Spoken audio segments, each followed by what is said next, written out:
Hey guys, Station X here, and today we're going to be doing another proper PS5 video because it has been a while since I've updated the collection. So we're going to just kind of be going over a bunch of PS5 games that I bought over the last couple months. I think I got a good variety here because, I mean, not only do we have a bunch of games from different genres, kind of mainly RPG actually now that I look at it, but we have some good games, we have some bad games.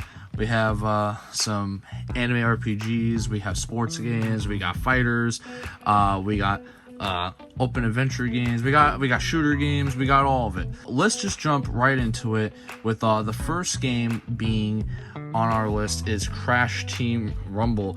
What's funny is that I actually didn't hear a whole lot about it. I noticed that there was obviously a decent amount of advertisements for it in like game stores and stuff. But I as far as like what the game's about, I don't really know. Based off the back, I mean, it's a 4v4 multiplayer, so that's cool. And there's I guess up to 8 playable characters with distinct powers, so that's also neat. But this is kind of just like a spin-off Crash game. But it's nice to see that Crash is still getting some love, especially in the remaster art style, because I mean I think that one looks the best. Every time they made a Crash game after the original trilogy, his look was pretty bad. So it's nice to see games with like an actual good-looking art style for it. But yeah, this is one that I would always see a lot, but just never thought about picking it up. I did eventually get. With some of these, you'll hear me say that a lot is I got it on sale. So it's like it's always about getting these games at their cheapest, right? 2 Warhammer games with Warhammer 40,000, Shooter's Blood, and Thief. And we have Warhammer 40,000 Inquisitor. These are just pretty much simply me buying more games in the Warhammer series. I have previous Warhammer games, specifically on PS5. I have like the Chaosbound one, which I play a little bit of them here and there when I do get time, but it's just kind of like I never really get too far into them. I'm still kind of new to it, so I'm not very good at the games per se, or I really don't get too far. But I did want to kind of get more into the series so that when I do have the time to like actually like really dive into them, then like I'm really gonna be able to have some stuff to enjoy. Valorant's Arc Hero School Story 2. Sorry if I butchered that pronunciation. But so if you've watched my Switch videos, basically you'll see that I buy a lot of anime style games that and the reason why I buy them pretty much is that like I like the art style on them. I think the covers look cool, and it just kind of grabbed my attention. And it does not stop with Switch, like it kind of extends to all console, and PS5 has its fair share of these. And I mean, as the title implies, you're kind of building a school for heroes and stuff, and it's like one of the RPG games I have on here, and I thought I'd give it a shot. Outriders. Now, this one I saw quite a bit at game stores, but whenever I would ask somebody like, "Hey, what's a good game to buy for PS5?"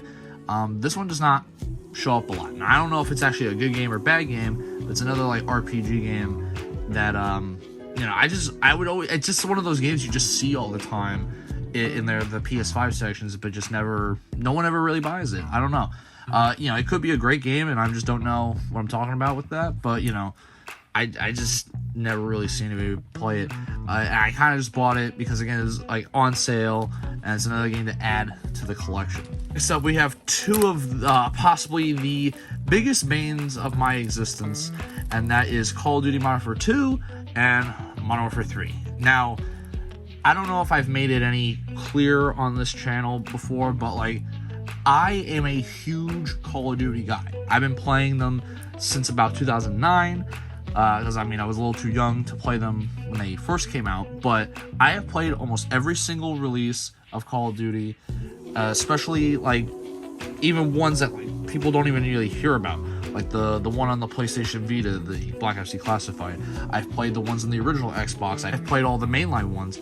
I've played them all, and what I've previously thought were the worst Call of Duties pale in comparison to these 2. Now, some people actually do really like Modern Warfare 2, and I'm not gonna poo-poo on this one too hard because I mean you know, it is what it is. I mean, and the reason why I'm lampooning, I do have these for Xbox already, so I always buy them day one on Xbox all the time.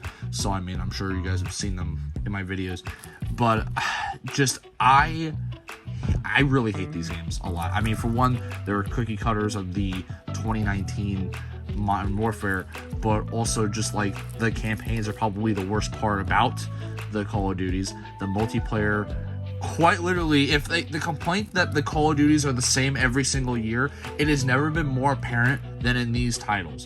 And don't even get me started on like Spec Ops and Zombies for their retrospective games. It's just horrible.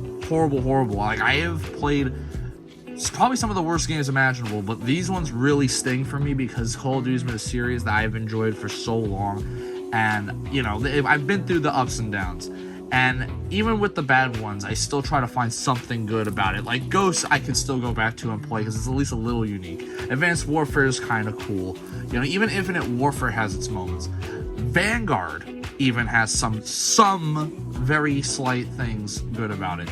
But these ones, I just can't. I don't know what it is. I just cannot find any hope of joy or happiness or any inkling of, like, you know, a smile on my face for this, because it is just horrible. I know I don't really kind of go too in depth on the games I'm playing, but I just wanted to rant about it a little bit because, I mean, this one is something that I just like. Even if I have like actual real world responsibilities I have to do, I usually make some time to really sit down and play this from beginning to end with no breaks, especially the campaign.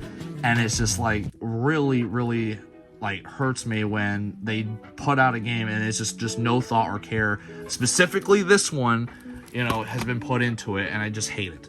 Well, after that rant was done, we're gonna be talking about some NBA 2K22. This was $1, and that's basically it about that. But moving on to the actual games, we have 3 Dragon Ball games. Like these are all games that were made for PS4 or other systems and got ported over to PS5. This one being a lot earlier than these two. These ones actually got ported over fairly recently, and these are great games. I mean, I never had a proper chance to play them when they originally came out, so getting them for PS5 on a new generation is kind of cool because of the fact that now I get to experience them in a even more enhanced light. I mean, like, specifically, I think Fighters is probably going to be the one I enjoy the most. I do like my fighting games. But all of these I've heard great things about. Final Fantasy VII Rebirth. You know, this is something that, well, even though I opened this, I have not gotten a chance to start it yet, and it's been killing me about it, man. When this game came out, I was playing Persona 3 at the Reload at the time, so I really couldn't get into that. And something I had also realized is that I never properly played the Final Fantasy Intergrade as well. I actually do have it. I know it's kind of like a rare thing to find nowadays, but I do have that game. I just never went ahead and played it because I had to figure out how to transfer my save data from the PS4 version over to the 5.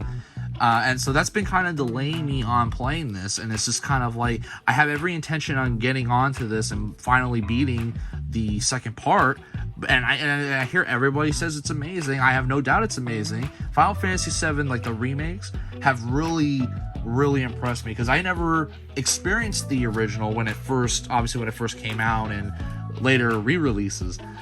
So like this was kind of like my first experience with it, especially after coming off of 15. Final Fantasy VII Remake was really good, and so like this is something I'm really looking forward to when I get the chance to play, because I mean at this point I've played at least a little bit of every single Final Fantasy, and nothing really compares to 7, and that's including the original version. So I mean, like, 7 is just really awesome. Now I don't like, you know, just ride on 7 all the time. I mean, like, I do like some other Final Fantasies. I mean, even 15 is pretty good, but you know, I just think it goes without saying. I mean, 7 is really up there as like one of the best games of all time. Neptunia Reverse. This is again another one of those situations where I have the other Neptunia games. I just kind of wanted to get the other games in the series so that when I do eventually get the chance to play them at some point, you know, I have plenty of stuff to go into. Here's another thing. When I buy a game, especially for the series, I kind of like playing all of them back to back. I don't like playing the first one and then waiting if I can buy the other games in the series now. Like, if they're out now and I can buy them, I usually like doing that, especially since I am gonna collect all the PS5 games at some point. That's just kind of the way I've been doing it. And yeah, I mean, it makes for interesting binging nights, so that's pretty cool. But yeah, this one was like another interesting anime game. So next up we have Helldivers 2. Now this was something that, I mean, of course I'm obviously way late on talking about, but I actually did get it maybe like 2-3 weeks after it actually came out, after hearing so much good stuff on it. Of course now they've gone through some little bumps in the road a bit with PlayStation, but I was pretty much sold on this game purely on fan excitement. I mean, like, people were all raving about it, all my friends were playing it, so I was like, you know what, I kind of wanted to jump in on it.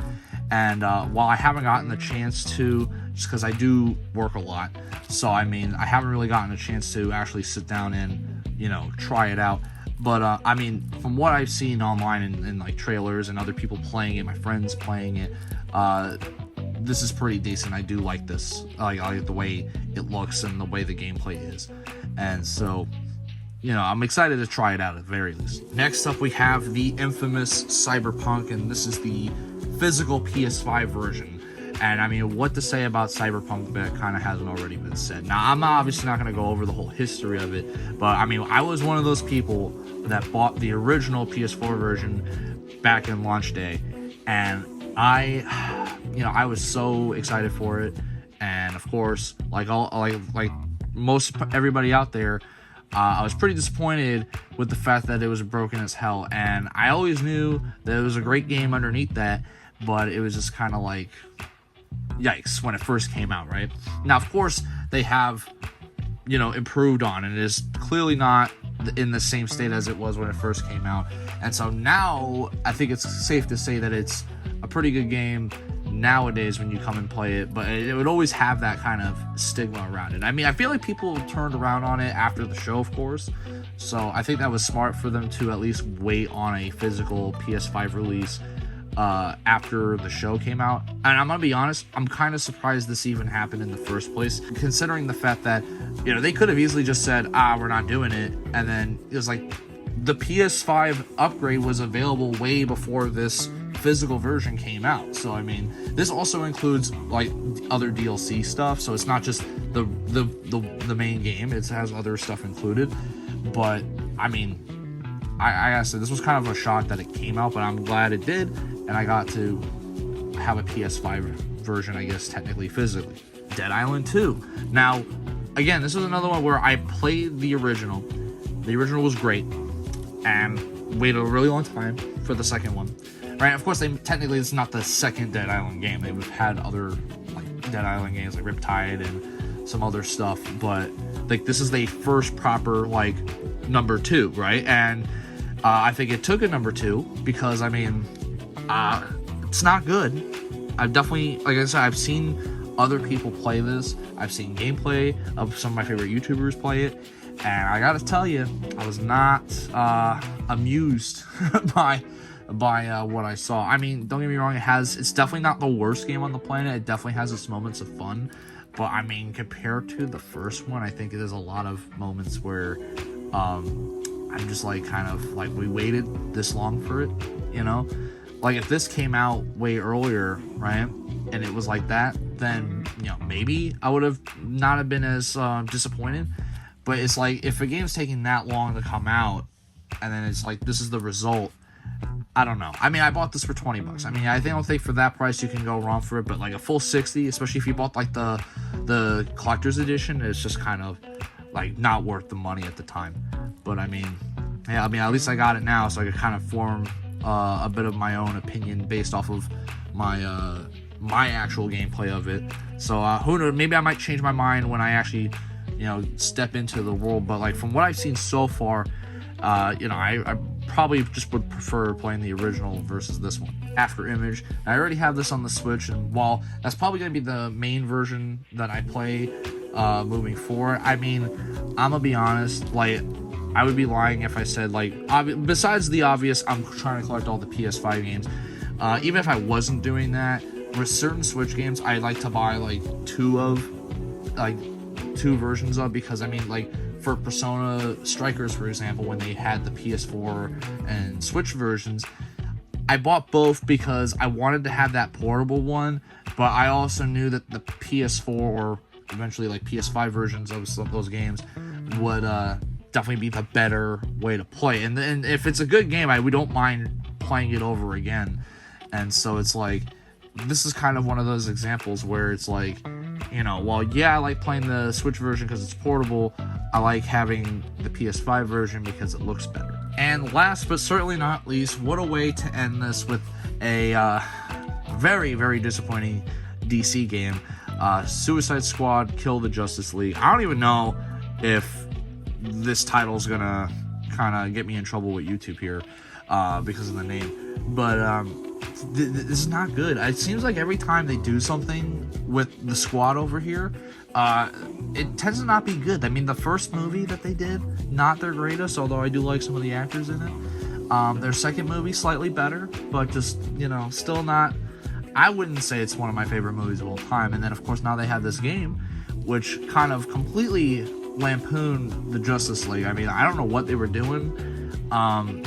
Like, on one hand, I get it, and I kind of understand it and like it to some extent. And then other times, I mean, specifically with Batman, I mean, just kind of like, ugh, especially since the actor who played Batman, you know, with that unfortunate thing that happened, is just kind of like, that being kind of like, I think, his last game appearance, right? Like, since, you know, but not good. I mean, the whole thing is just kind of like is aggressively mid for me. You know, like, I don't again, it's not like the worst game I've ever played. There's definitely some others that are way worse, even in this own video.